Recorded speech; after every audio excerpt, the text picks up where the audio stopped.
child.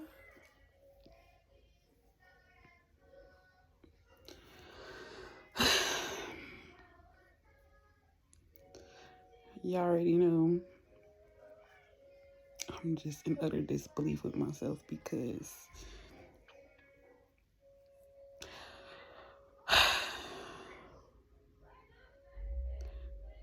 I'm never ready. So I always have to get ready, but I never want to get ready. So God thinks it's funny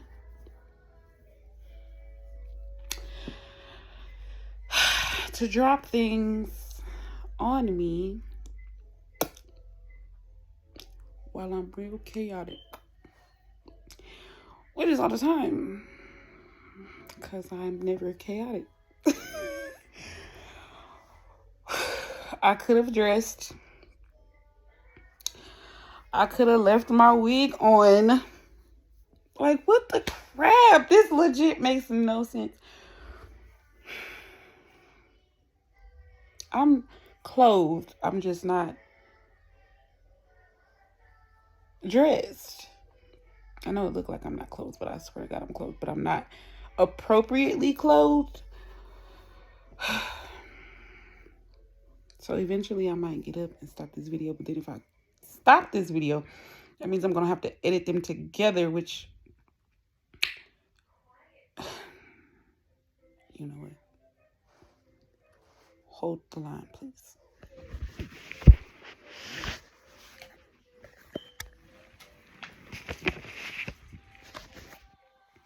Because I'm not re-recording anything or editing anything. Because that's just not the phase in life that I'm in right now. I'm just not. So, let's be honest, I was about to smoke. But I don't want to be on the internet not in my best life. I'm letting that go too. For y'all get to judge me about that. I'm just, I thank God for revealing that I don't really need it that much no more. Not for the reasons I needed it before, and the reasons now are not good enough. And the reasons are I just want that. Maybe I'll get into the reasons previous, but that's not what this video is supposed to be about. So let me get back on track before I be off on a tangent again, because y'all know I love tangents. Anyway, I just had to get this out real quick before I go back into ignoring the world, because that's my favorite pastime. But after I posted that video yesterday, so today's Thursday, yesterday is Wednesday, when I posted my first official vlog, right? Or whatever this is supposed to be. Video journaling? I don't know. However. Oh, guys, that's... that would be a bullet hole. Long story, not for today. Let me know in the comments if you want the story of how that is a bullet hole. And if you want to see the other ones throughout my house.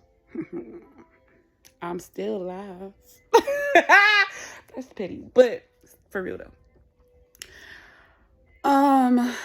Y'all, I ain't got no rah-rah life. I promise you. That just made it sound so... There's nothing bullet hole worthy going on or ever has gone on in my life today. I mean, let me not say that. Wasn't nobody trying to shoot me, y'all. My house just, long story. Anyway, after yesterday, so every Wednesday my church has Bible study virtually, right? And so yesterday my video ended up being about me finding my church home and how I know it is the place for me. Okay, so Great. Got good feedback on that video, and I want to say thank you for everybody that listened to me ramble and be weird. Welcome to the party. But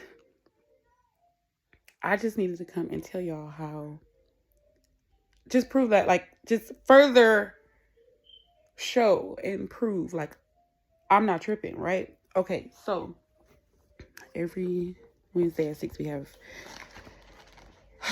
Bible study. And, like, sometimes it's my pastor, sometimes it's other ministers in the church. So either way, I be going because I be needing it. Normally, it's very, very, like, teachy, which is also what I need because that's the way I understand things. Like, I want to know. I want to understand.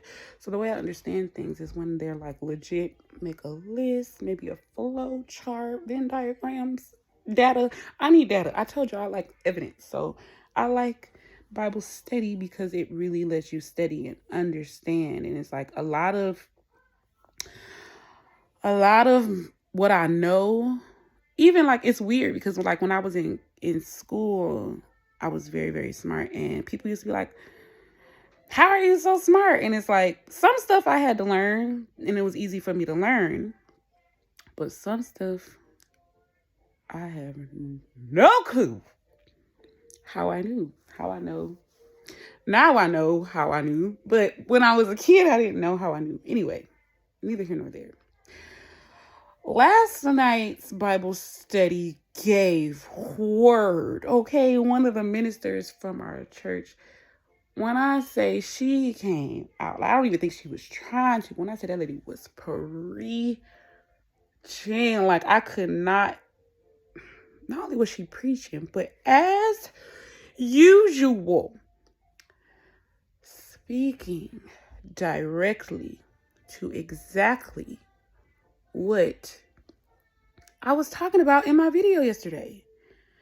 About how it's necessary to go after the things you know you need. It doesn't mean you're ungrateful. It doesn't mean that you're not making use of the tools you have.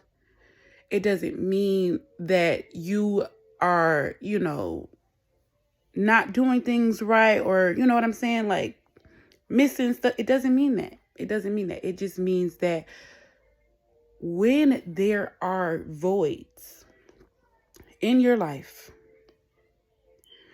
you can't just be throwing any old thing up in there thinking that is going to complete you, thinking that is going to solve your issue, thinking that is going to, be enough. So, because what you end up doing is you start putting stuff that doesn't belong in your life, and when it doesn't work out, you either blame yourself or you blame the person or thing that you thought would be a good enough fill-in, when really it was just a distraction and it had no place in the first place. You needed something. Anywho, the point I'm getting at is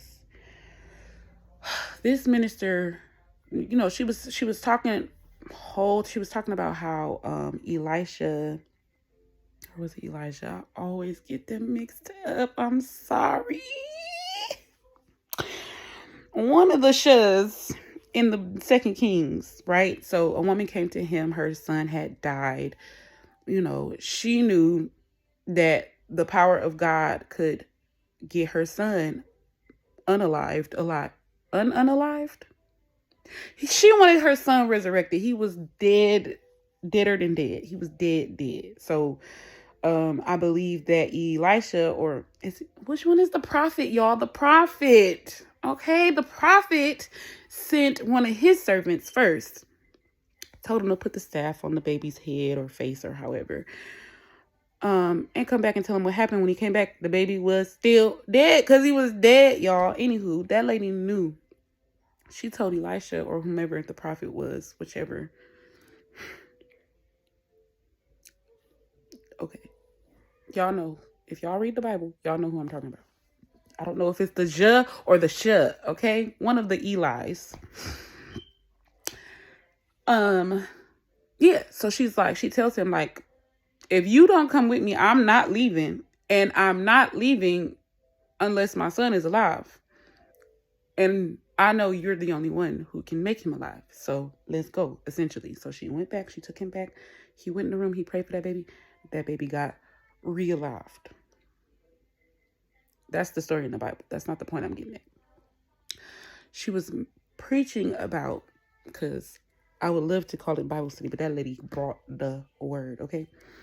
She was talking about how you can't take the promises of God that God gave you with your vision and your knowing.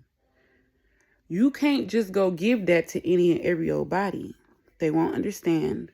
They won't believe like you believe. And you'll end up distracted, discouraged, or hurt. Story of my life. And that's really terrible. Not that these people are just haters. Sometimes they are. But in my instance, it's not that they were.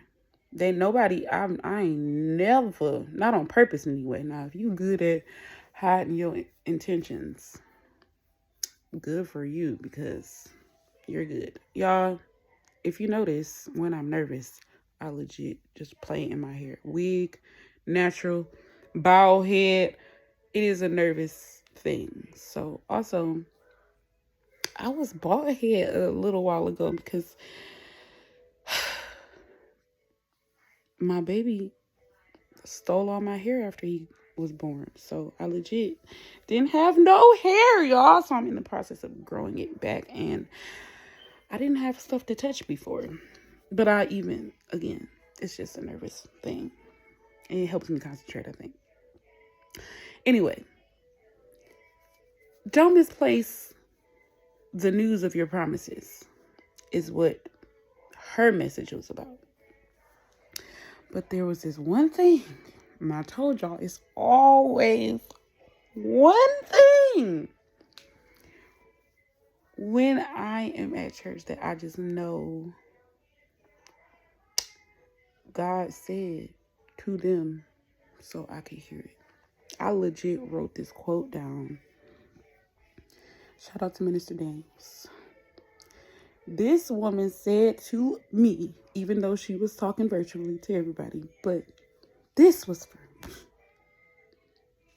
She said, Sierra, which is not in the quote, I'm adding that, paraphrasing. It's about to knock me out when I say it out loud again, because when I heard her say it, I was just undone. Anyway, she said, being blessed is not the same thing as being whole. Jesus Christ. Being blessed is not the same thing as being whole.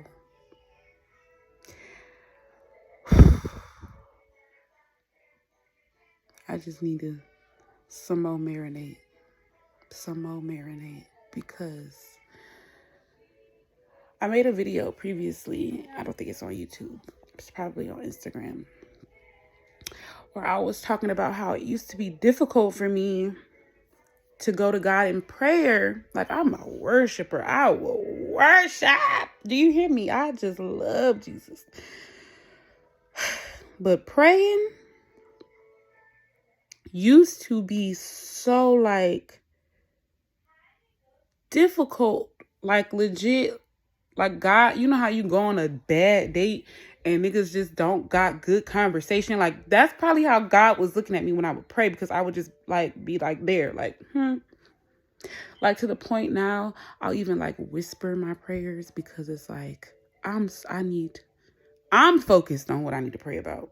So it's if I just really concentrate, I gotta say it. I gotta control my energy when I pray, because I really need to be intentional. But before I learned, I had no clue how to pray or what to pray about, because I was always content. If I told y'all my life, I literally have 0 things that I could complain about. So then it will be time to go pray and ask God for things. Not only did I not pay enough attention to myself to honor and acknowledge what I needed, I thought that it would be just ungrateful to just keep asking God for stuff when I'm literally alive and I shouldn't be. Like, from the moment I was born, I shouldn't have survived. And all the things thereafter that tried to unsurvive me, I didn't have space to look at my life and say, void, void, void, void, void, because I was just too focused on clinging to my existence. And I am not exaggerating. I say things dramatically, but that's because I experienced it dramatically. So I mean that, like, clinging, right? So I would always just be like confused, like, God, how am I going to come to you in prayer? And I really don't want nothing from you. I don't want nothing. I don't want nothing. I am blessed. I am grateful. And I was lying. I wasn't lying. I just didn't know. But I was deceived. I needed so much from God. The thing is, I like telling on myself. This is fun. The thing was, the stuff that I needed from God, I spent so much of my time trying to get it from stuff, job, money, shopping, people, niggas, attention, followers, career, like all the stuff that I should have been going to God for. I was dead ending with his creations, who came to do what they came to do. Don't get me wrong. I appreciate the lessons that learned me. But that's really what it was, is I was so afraid to complain or to question God, because they told us we couldn't. Let's be clear.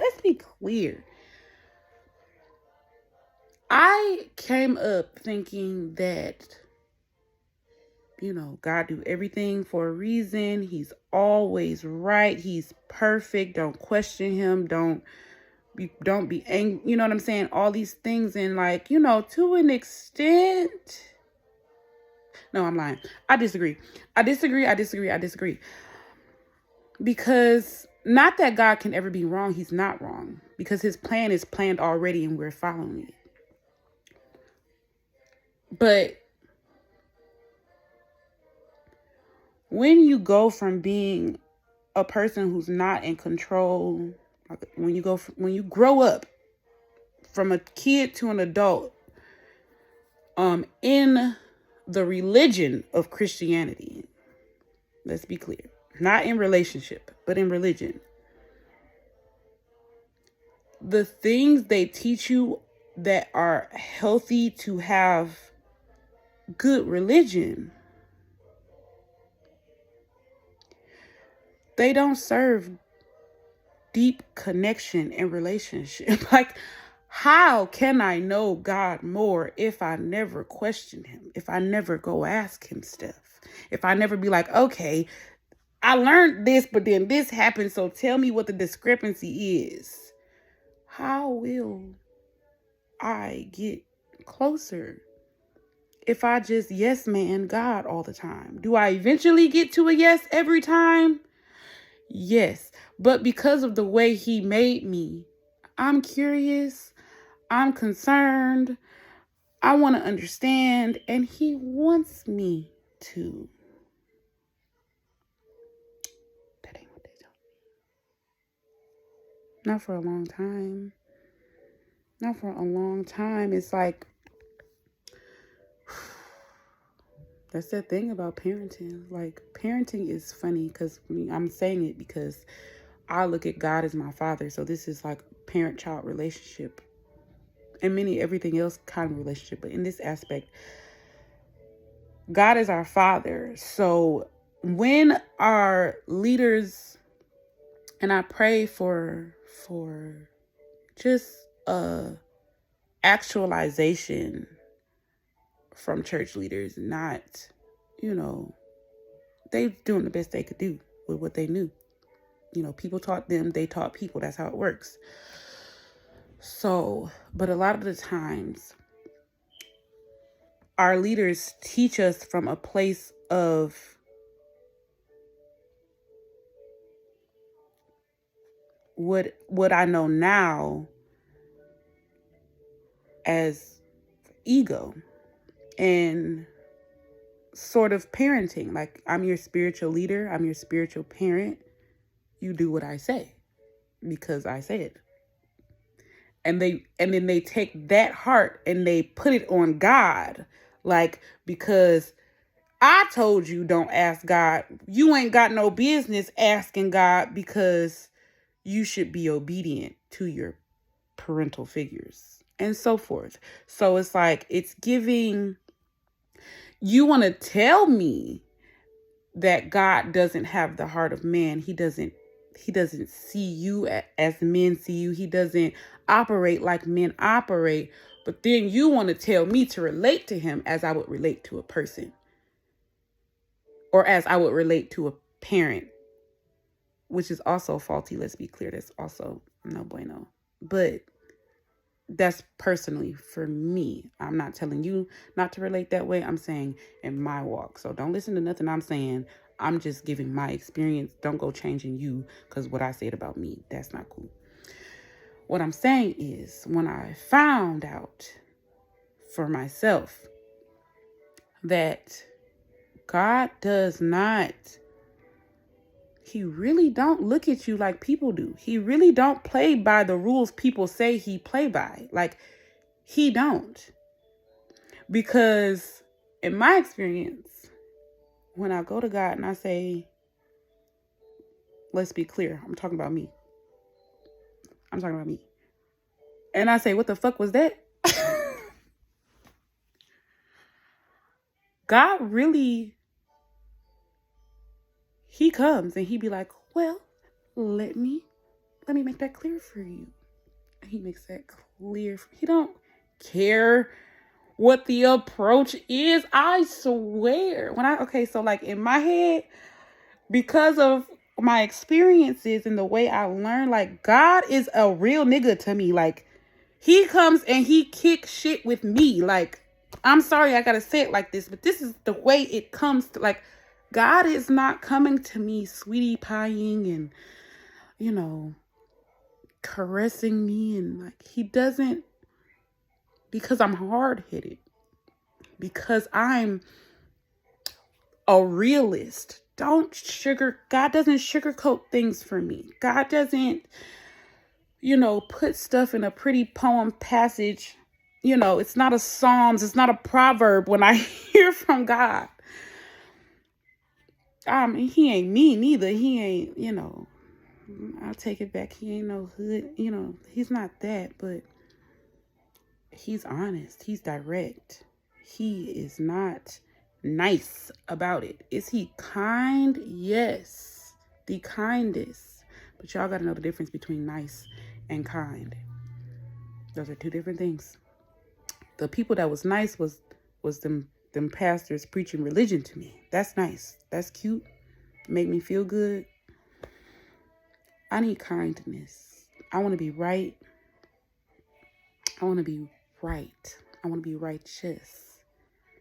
So if it means you got to hurt my feelings a little bit, if it means you should have had a V8 me a little bit, have your way, because I would rather come out tried in the fire than die in the fire. And when people be nice to you, and when people, try to keep wool over your eyes, when people try to control your understanding and your knowledge of God, Those people don't love you in action. That's not love. Maybe they don't know better. Maybe they're banking on the fact that you don't know better. I don't know. Sometimes it's all of that. But for me, I need it straight. I need it open and honest and real, because I want to know for real. Like, I want real understanding. I want real wisdom. So when I heard the words being blessed, it's not the same thing as being whole. And this is from one of my leaders in my church. This ain't nothing I done heard no church folks say in 2 decades of churching. And it's so true that you could be blessed all day and never know it, never see it, never acknowledge it, never accept it, never be grateful for it. I thank God that's not my truth today, but it used to be. Because you're blinded by brokenness, right? So like, when you're broken, you're not sitting looking at yourself like, ooh, I'm broken. It's not until God starts piecing you together that you realize, oh, S word. What's a better one? Oh, snap. Okay. Shout out Raven. Oh, snap. I was missing that. And then once you be like, oh, snap, I was missing that. Then you're like, well, what the fuck else am I missing? What else am I missing? When you start accepting that you are not whole in whatever way that is, not only can you look at your blessings and be more grateful and be like, dang, I'm not even everything I'm supposed to be, and I'm still blessed like this. Now I'm even more grateful. But then you can look at the areas that are broken and imagine what your existence would look like when you ask God to put that back together for you.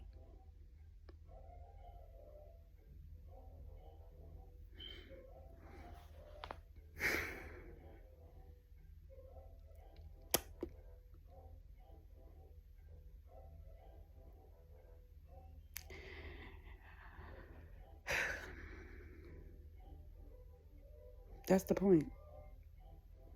That's the whole point. The whole point be, I didn't even know. I mean, I knew things hurt. I knew there was disorganization and dysfunction and confusion and chaos, but I thought that was just life. I thought everybody's life was like that. I thought this was just, girl, ain't nothing fair, ain't nothing easy. Thug it.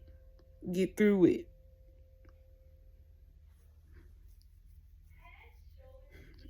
But when I realized that maybe these things are life, but there are better ways to live with these things, better ways to manage these things, better ways to, conquer these things. Because, excuse me, I don't even know what's going on. That's the devil. Indigestion. But the thing be, ask God what you don't know. Ask, be open to the messages that he sends, because I'm saying I never heard this before, but that don't mean God never had nobody say it before. That don't mean nobody ever said it. It just never dawned on me. It just never penetrated me that way. Because I wasn't ready yet. Because I wasn't open yet. Because I wasn't honest yet, because I was still trying to hide from, reality of the situation. I was still trying to tell myself, oh, it's not that bad. It's actually, this is normal. Like, bitch, no, it's not. You want it to be, so you have a reason, but this is not. It's not. It's not. These things are not okay. These things are not regular life. These things are not niggas die every day be. Like, sure, but why? And how do we prevent this? How do we change it? How do we, notify people? How do we, the British are coming, these hoes. Like, how? We have to. We have to warn each other about, I guess we do. I mean, I should start warning people that even though you've learned how to navigate, this is for me, y'all. This is for me. This is for me. Thank you, Jesus. Even though you've grown accustomed to and learned how to navigate the chaos and carnage that is your life, even appreciate it. Like Bane did in the darkness. That's D-Law. Hold on. You want what? Okay, I'll get you a yogurt in a second. Give me 1 second. I said bring it to me. I'll open it. I'm spoiled children. Anyway, like Bane did in the darkness. You came to the darkness. I was created in it, I was created in it. I'm going to tell y'all one day. One of these days, I'm going to have to just, anywho, created in it. I appreciate it now, but I don't have to stay in it. You don't have to stay in it. I don't have to use that as a reason to continue to stay guarded. I could just go get whole. Just go find wholeness. Just go, demand. Like, I'm not leaving without my wholeness. I'm not checking out this look. I'm not going nowhere until exactly 100% of what I came here for, I got, and can't nobody take it. So I just wanted to, one, say, see what I said? Told y'all every time I go and attend that place, God gives me something. Number two is, hopefully, like I said, you can take away something from that statement. Being blessed is not the same thing as being whole. And you can be grateful for your blessings. And you can live your life blessed, in the way you see fit. But that don't mean you got all of it. That don't mean you got everything you're supposed to. God wants so much for us. We think he just wants from us. No. Because what God wants from you, and it's an exchange of what he has to give you. That was for me. Because y'all know I talk about like just staying to myself, and it's like I'll be telling God, like, I give so much of my energy to the people you send to me. Okay, like you say they mine, I'm gonna serve them. But it is so draining sometimes to be the most understanding person of people. Because one, you automatically know that it possibly will turn out fruitless because most people are not as understanding as you. So it's like you sit up and you just let people live. You know, be yourself, do your thing. I'm not offended. Don't worry about it. I love you still. Blase blah. Turn the other cheek. All that. But the second you show a human imperfection of yourself, people expect so much from you that you can't just be a person. You got to be who they're expecting you to be, or else you were never who they thought you were in the first place. So it's like, I'm like, I can't keep trying to hold that standard for people. I can't. It's a lot. And I tell God that, like, it's too, like, when I got it, I'll give it. But when I don't got it, I don't got it. And they ain't gonna give it back to me. But what I'm hearing God say now is that He will.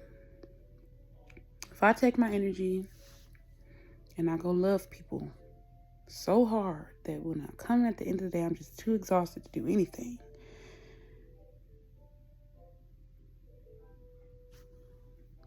God will fortify me in those areas.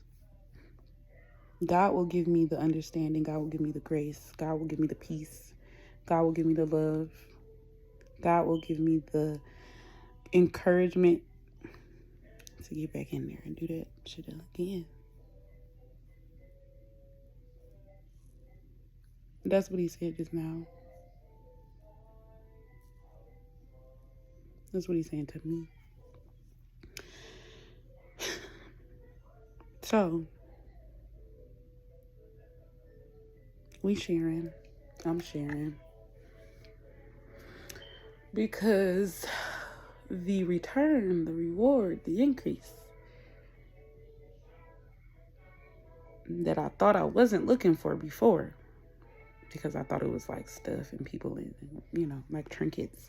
And I was like, don't nobody need that. Actually, I'm not pressed. I'm not pressed for none of that. I'm really not, though. Like, that's when I thought that living your purpose was for like worldly successes, I was like, I'm not gonna be anyone because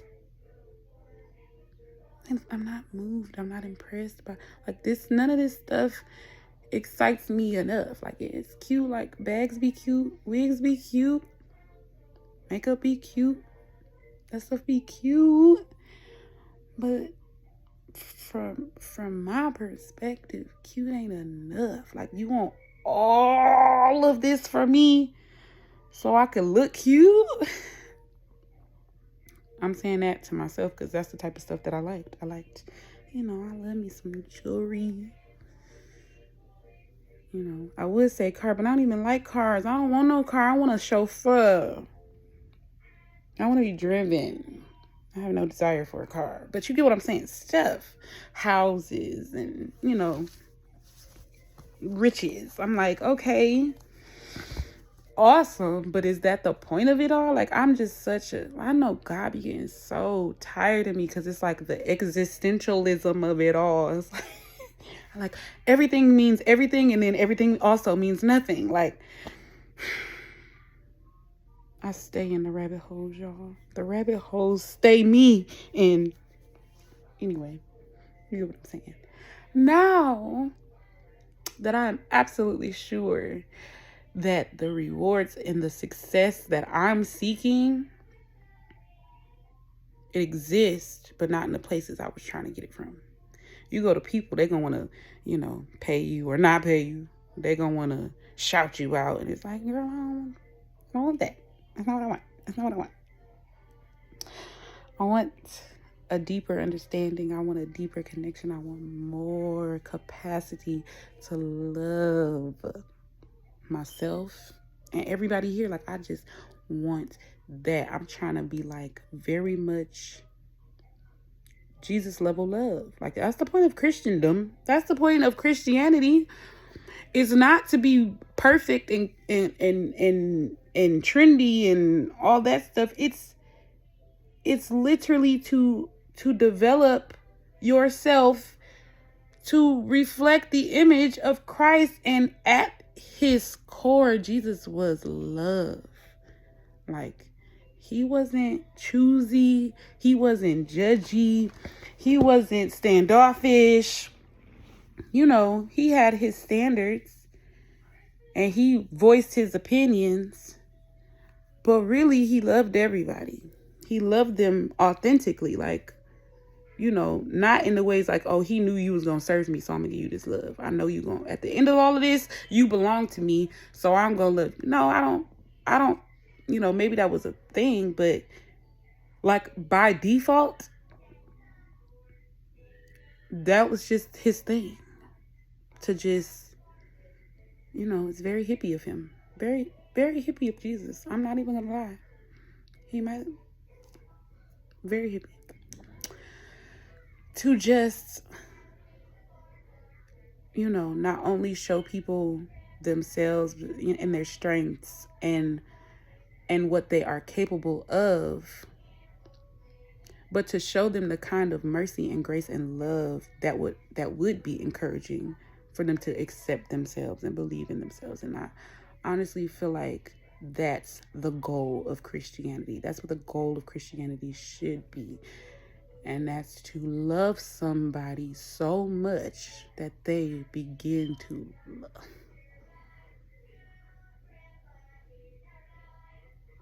That they start loving themselves, which is absolutely what God has done for me.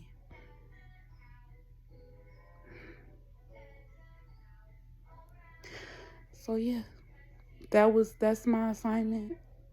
That's what I charge as all of our assignments as Christians, growing in God.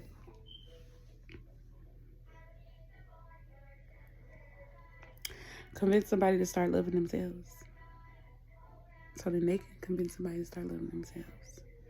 And when they ask you, how did you learn how to love yourself? That's when you hit them with the example. The example is Jesus. The example is he did it for me, which showed me how to do it for you. And that's exciting for me. I'm excited. I'm so prepared to love some stuff somehow. I forget the thing I said in the last video, so what I say? I forgot, y'all. I forgot. That's terrible. It's my slogan now, and I forgot. Love it, and watch it live. I'm proud of myself. I'm proud of myself because I really had to call on the Lord to remember that. But yes, love somebody today. Love yourself today. Love your situation today. Love your spoiled kids today. Love your houseplants. Love the air we breathe. Love the tree lines. Love the seascapes. Love the creeks. Love the horses. Love the wild cow patches. I love seeing shit like that. Don't know why. I do. I love nature. Anyway. Love it and watch it live. And remember, being blessed is not the same thing as being whole. So be blessed and get whole. In the name of Jesus. I received that for myself. I received that for you. Thank you for somebody come do my hair. Like, bro, for real. It's not right. Anyway. I'm finna go probably be very unproductive because in my head, this is so much work. In my head, I've done so much. That's how I know I'm not made to do hard labor. Anyway. Love is laborious. Bye. Love y'all.